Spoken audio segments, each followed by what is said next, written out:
Hey everybody, welcome back to WineupTV. I'm your host Wayne with Brian Carter, not to be confused with John Carter. When we come back, he's from Bellevue, Washington. He's going to tell you all about his wines, and they're fantastic. See you in a second.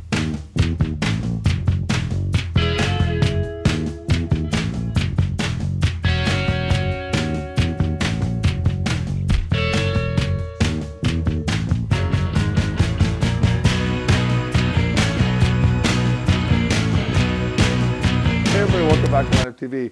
Here with Brian, and Brian's lives up in Bellevue, Washington, and actually where I grew up as a child. So we sat here before we filmed this and talking about Seattle and Bellevue and all that good stuff, and you know the history of a winemaker.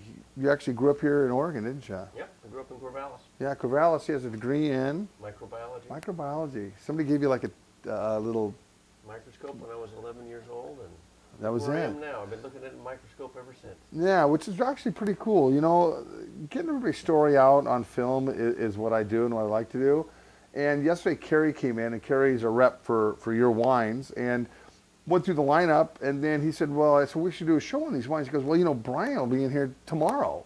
And I thought, well, cool, bring him in. And so Bill kind of gave me a call and said, hey, Brian's with me. Let's sit down and do a show. I liked these wines yesterday. I like these wines today. But what's really cool are the labels, you know? Yeah, tell us a little bit about that. Well, I always figured if I wanted to start a wine brand like I did Brian Carter Cellars, I knew that if I made beautiful labels, that people would at least buy one. And then He's a smart dude. Hopefully, if they like the wine, they might come back and buy some more. Do you know how many Oregon wineries I think have the ugliest labels? And I put some of these winemakers on Front Street. I said, dude, it's such a good wine, you have to have a cooler label. Because you're right. You know, we're a very visual society. We price and cool label go hand in hand. And what I like about your program is you've hit it every nail on the head. You have a really nice white wine, which is over there, which is great. I just don't have time to do all your wines. Let me see that right here, Bill. Thanks. So Brian Carter Cellars, and it's a really nice blend of Riesling and Viognier. And Roussanne. And Roussanne. It's a great blend, guys. Again, fantastic label. But you have a cash flow wine. Right. You have something that's affordable to everybody. And this comes in at about $14, $15, $16. And then you also have a port, and we're going to talk about that at the end. But let's get into these wines. Let's talk about the Abracadabra. We could sit here and drink on film too. That would be fun. You know. I can talk better when and it's late in the afternoon. Yeah, right. You've been probably having lots of glasses of wine today, especially hanging around with Bill. Bill's got some priors. All right. Yeah, cheers. Right. All right. So Abracadabra. Yeah. Look at this fact sheet on Abracadabra. Sangiovese, Merlot, Syrah, Grenache, Mourvedre, Tempranillo, Malbec, Cab Sauv, Cab Franc, Cinsault, and Counois. Holy crap. And that's only 11 of the 20 different varieties that we actually bring into our winery. That is amazing. When you first started, you probably never thought you'd be making this many varieties, did you? Or did you say one day I'm going to do 25, 30 wineries? Absolutely not. When I first started, I probably didn't know there was 20 different varieties out there. But fortunately, in Washington State, we have a very dynamic industry up there. We have the terroir that can do well with a lot of different varieties, and so I'm very fortunate to be making wine in Washington, where all these varieties seem to be everything but Pinot up there, huh? Well, yes, that is the one grape that it's too warm. Oregon is. We can't compete with that. We're the king of the castle when it comes to Pinot. Absolutely, and you know, at the end of the day, you shouldn't compete with it because it's really warm, especially where you get your grapes. High desert. Canopy management is paramount, and everything's watered. Yep. Generally speaking, maybe not last year in 2011, but overall, you know, you have to use a lot of irrigation. All right, so, you know, Abracadabra, entry level, just really nice. Tell us a little bit about your philosophy, and what is this, like leftover wines from everything else you decided to put into it, make it a blend? Well, first of all, our main emphasis is, of course, blends. We are actually Washington's first winery to focus exclusively on an array of different blended wines. Man, this is good wine. Essentially, everything we make is a blend. I like to overbuy because I like to have a lot of flexibility. In the Le Corsier, their label, for instance, one year it might have 15% Cab Franc in it. The next year it might only have 5. And the truth of the matter is that the better the Cab Franc, the less of it I have to use in that blend, because I'm looking for a little Cab Franc character. And So 5% some years is all I need to get that Cab Franc note in there. And so what do I do with the extra? That's where Abracadabra comes in, the magical blend that happens every year. Oh, it's different every single year too. It does change more from one year to the next. You have become a master blender. It's a lot of fun. I'm not going anywhere with that. You know, and that's what I think is really kind of nice. You know, this wine, if I had it, I couldn't tell you one prominent grape. It's just integrated. Good. He said it. It's just good. You know, and again, it's a nice cash flow grape for you. You know, it's a wine. It introduces people to your label and your name, and then they can kind of go up. Because at the end of the day, some of these wines are more hand sells than others. You know, and you're pretty smart when it comes to pricing too. You don't have anything that's just not affordable to anybody. You know, I mean, you don't have that ego $100 bottle of wine. Right. You know, your wines are below 50. You know, and I think that's very, very smart, especially given this tougher economy. All right, let's talk a little bit about your cool labels. Do you want to tell us a little bit about the guy who designs these? Sure. His name is Stephen Black. He's actually pretty famous in the world of graphic design. He's actually a pretty famous designer. All of these are original pieces of art that he does. Do you have? We have limited edition prints. Very cool. That we have for sale at our tasting room, and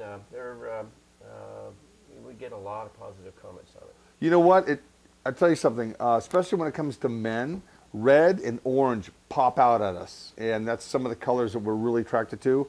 Whereas women kind of like lighter colors, but you really have nailed it. I mean, he's got some just beautiful, and I'll tell you guys, you know, not only these, I mean, look at some of these other ones. Look at this. I mean, I got a whole bag of tricks off camera. You know, we actually thought that this one was going to be a little bit more appealing to women. Abracadabra. It's got a rabbit on the label. Interesting, we made some T-shirts when that wine first came out. We made an equal number of men's T-shirts and women's T-shirts with the bunny on there. And we, for some reason, I just never figured out why, but we couldn't sell the men's. Only the women bought them. It's a bunny thing. I even put a sign up there that said "Real men wear bunnies," but no. still wouldn't sell. Right? I wear a T-shirt that says "Real men drink pink wine." You know, so I know. like that. Yeah. Absolutely. You know, it is pretty fun. All right, so you know, Abracadabra. Hell, I'm not going to dump it out. It's that time of the day. All right, let's talk about your corrida. Tell me a little bit about. Okay, you can pour it out. I'm not. I am my own dump bucket. Tell me a little bit about your corrida. So I tend to pick regions of the world that are known for their blends. You know, if you do a Super Tuscan blend, we do a Bordeaux blend, we do a Southern Rhone blend. But this is kind of a based on a Rioja style. They do use a lot of blends there, but their main grape is Tempranillo. And the two requirements is that it be a great area of the world where blends come from, but it also has to be a variety that do well in Washington State. And Tempranillo is an up-and-coming variety in Washington. It's really a lot more being planted, and I think it makes a really neat wine. You can see the quality of the Tempranillo in that. It's got that spiciness to it. You know, right. Earlier, yesterday when I tasted some of these wines were just opened, and your wines are actually candidates for decanting. Exactly. You know, a lot of people, you can just pour a glass and drink it. Some of these wines just needed even a whole day to be open, you know, to hit it the next day. Well, I call them European-style blending wines, Wayne. They're not just fruit bombs. I mean, they have a lot of complexity. They have good acid balance. And I think most young wines actually will benefit from decanting. But the one exception to that might be like an Australian Shiraz or something like that, which is so much fruit, boom, right up front. These are more like European wines. Bordeaux's almost always benefit from decanting. 2007 vintage, correct? No, this is 2008. 2008 vintage. Challenges. You know, year to year, you're in the high desert, you know, over where you pick in the Columbia Valley, AVA, which is about 11.5 million acres. Do you have any, what are your favorite vineyards to work with over there? It really depends on the variety. So I have my favorite areas. I buy grapes from a dozen different vineyards over there in 6 different appellations. It's I have my favorite place for Cabernet, for instance, is Red Mountain. I have a couple of vineyards there. Clipson Vineyard, one of the most famous. Clipson is very famous, yeah. Vineyards in the state. And Walluk Slope, I really like that for Merlot. Much more lush wines there, not as much structure. For Sangiovese, I actually like the central part of the Yakima Valley. Dick Boucher, also a pretty famous grower, he is my favorite source of Sangiovese.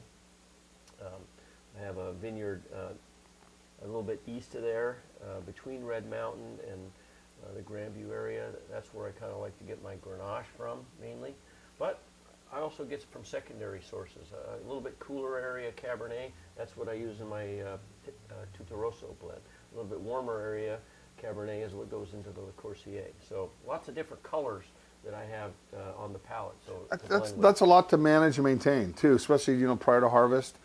All the different sugar levels, the different ripeness levels, the varietal characteristics that you're looking for. So how long does it take you for drive from Bellevue to Yakima? I mean, you must do that drive quite a bit in the summertime. I do. Just to get to Yakima, which is just the beginning of the wine country, is slightly over 2 hours. All right. But then to get to Red Mountain is almost another hour. Okay.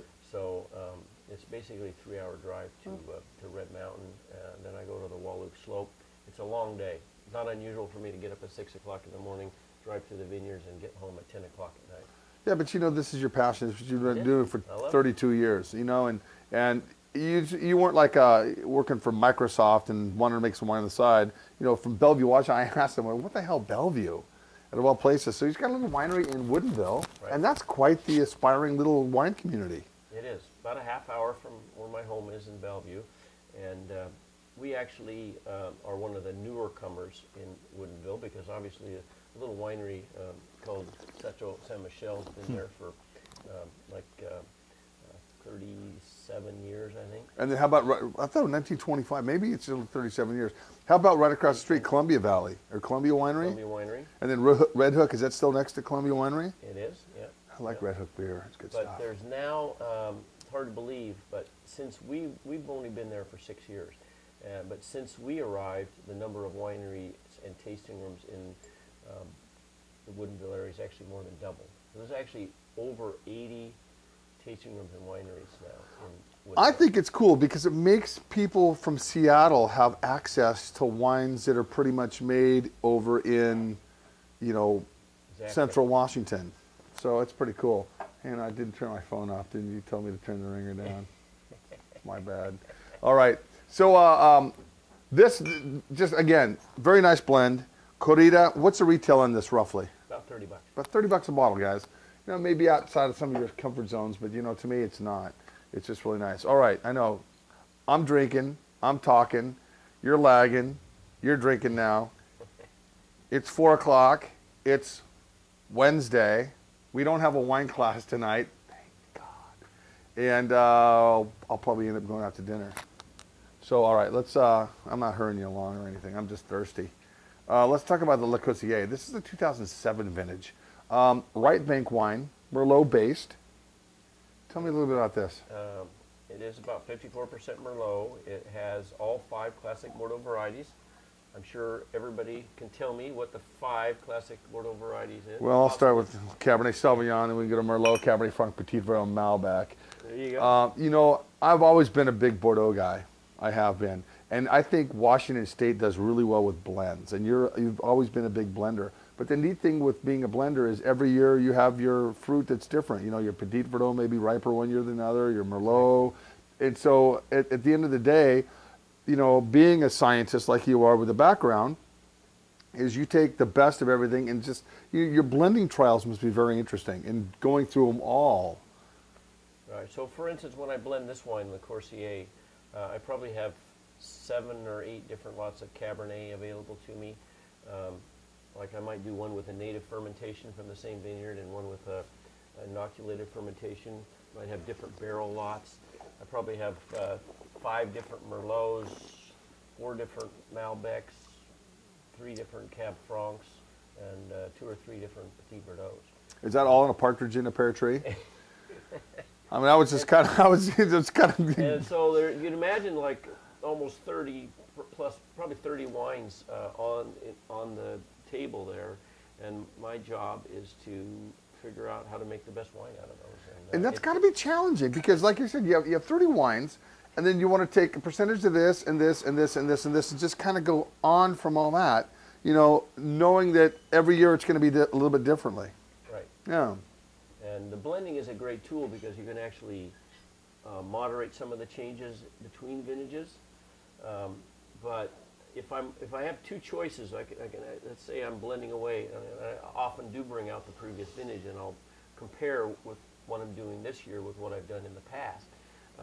So imagine yourself faced with am I going to make a wine like last year? I've got this one glass that's very close to last year, and I've got this other glass that I think is even better than last year. Well, of course, I'm going to make the better wine, not Sure. the one. The consistency is not the most important thing. Making the best wine is the most important thing. It's just a really nice. I'm not a huge Washington State Merlot guy, but I think the fact that you blended it so well. So what else is blended in here? Is it all the 5 traditional grapes of Bordeaux, but just Merlot based? Exactly. Right. So more of a right bank. My general philosophy of blending is to start with one grape, keep adding this and that, and work on the balance. You know, if it's a little tannic, make it a little softer. If it's lacks a little acidity, look for another lot that maybe improves the acidity a bit. Make it more complex. You know, different aromatic qualities come in from different grapes. You know, a little Malbec will add a little, you know, blueberry character. A little Cab Franc will add a little bit more, maybe pepper character. And so, but if you've gone to the point where you've added so much other stuff that you've lost the core variety, Sure. whether it's Tempranillo or Merlot or Grenache, you've gone too far. You just kind of created something more like abracadabra. You can't tell really what it is. It tastes good maybe, but I like to maintain that original varietal characteristic even though these are blends. Sure. All right, let's talk about the last wine. You know, I'm a huge port guy. I love dessert wines. And what I thought was very, very clever is the fact that these are all traditional port grapes. Touriga, Sazao, Tintacao. And then this is you sold out of this vintage, didn't you? I mean, not this vintage, but the previous vintage. Yes, very and then you had such a demand for it. How many barrels are you making of this now? About 10? About 10. Yep. Tell you what, man, these wines rock. Now, this is about $20 a bottle, you know, for a half bottle retail. And just the color, the nose, the focus. I love ports. Yeah. I'd be a fool not to like a port. Well, of course, Who's a fool? I wanted to do a blended dessert wine, and had to be a blend, of course, because it's Brian Carter. And what's the #1 blended dessert wine in the world? Man. Port. And so, but I didn't want to do it out of Zinfandel or Syrah or Cabernet. I wanted to use, just like the rest of my wines, the old world varieties. So actually helped plant this vineyard. I was going to say, I mean, how many acres are planted of these traditional port varietals in Washington State? They're very limited. It's got to be under 5 acres each. Maybe there's more. I don't know. I don't see too many of these planted. You know, there might be a little bit more here and there that I'm aware of, but I'm not aware of much more than about 5 acres. So did you go to a grower and say, I want you to plant this? Exactly. And so how much of this is planted? At this particular vineyard, there's like 3 acres of each of these varieties. Okay, that's it. Yeah. And so you get all the fruit. You ever make these into dry style, or they always go in your port? I've thought about making a dry style, but at this point, there hasn't been enough for us to do a dry style. You know, I've tasted a couple of dry red Touriga Nationals, and it makes pretty good wine. They're interesting, but boy, they're a tough sell. Yeah, I mean, they are, because you know, 95% of the fruit from Portugal is made into a dry style. There's only about 5% from the Douro region that's made into port. You know, and at the end of the day, it's like, it's unbelievable. But you know what? The record ain't broke. Don't fix it. Keep making these wines. I tell you, these are fantastic, guys. They're available here on my website. If you're in the Seattle area, go to Woodinville, hunt down Brian. Dude, I mean, this guy is very accessible. Really just a sweet guy just to talk to. Very passionate about what he does. And he'd love to sell you all the wine he can. And my job is to make sure you guys know about Brian Carter. Thank you, Wayne. Thanks a lot for coming on, man. Hey, when we come back, we're going to have another winemaker. Stay tuned.